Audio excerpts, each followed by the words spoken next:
Ohio Governor Mike DeWine doesn't dabble in prophecy, but his early moves to combat the coronavirus have looked prophetic.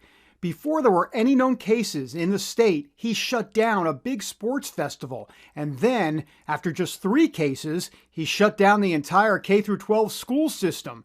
DeWine gave me the inside story and more during our one-on-one interview. We made those decisions based on science, based on what the best experts could tell us, who really said, look, you've got to have this social distancing and you've got to do it early, because if you wait too long, it's too late. Look, we're all dealing with the same problem. We do not have enough tests. We don't have the testing capacity, but that's a nationwide problem, and it's a real challenge. And of course, now what we're looking for is making sure, as the surge comes, this wave comes at us, we know it's coming, to make sure that we do everything we can to build out our hospitals. We think we may have to double the size of our beds, number of our beds.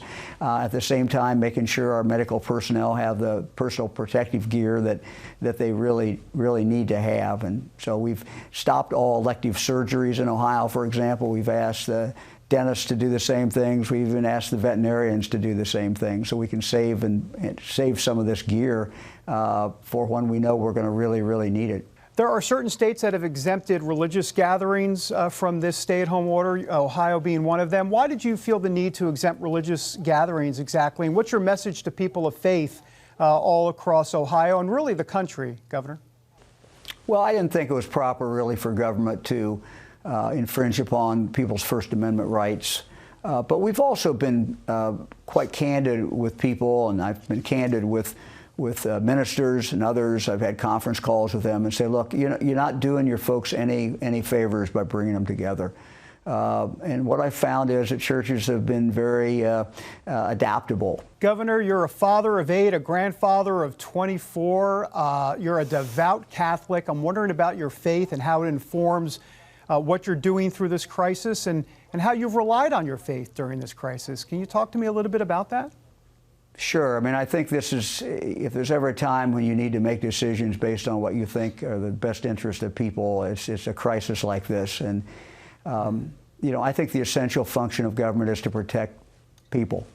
And so that's what my faith tells me. My faith tells me that every life is precious, whether it's the unborn, after it's born, basically from conception to natural death.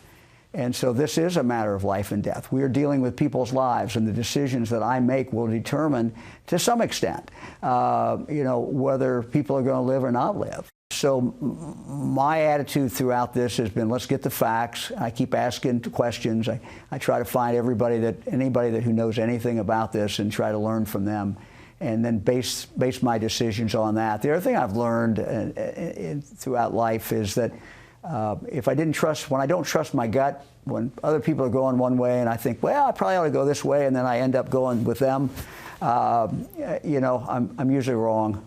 So I've learned to trust my gut. And my instinct throughout this has been, and this is based on what the experts have told me, but my gut has been, we're not moving fast enough. We just got to move faster. And so that's my message to my team every day. We got to move faster. As John Wayne said in one of his movies, we're burning daylight. We're burning daylight, and we're running out of time, and we got to get this right, and we got to move quick. That's an area where this governor has excelled. David Brody, CBN News.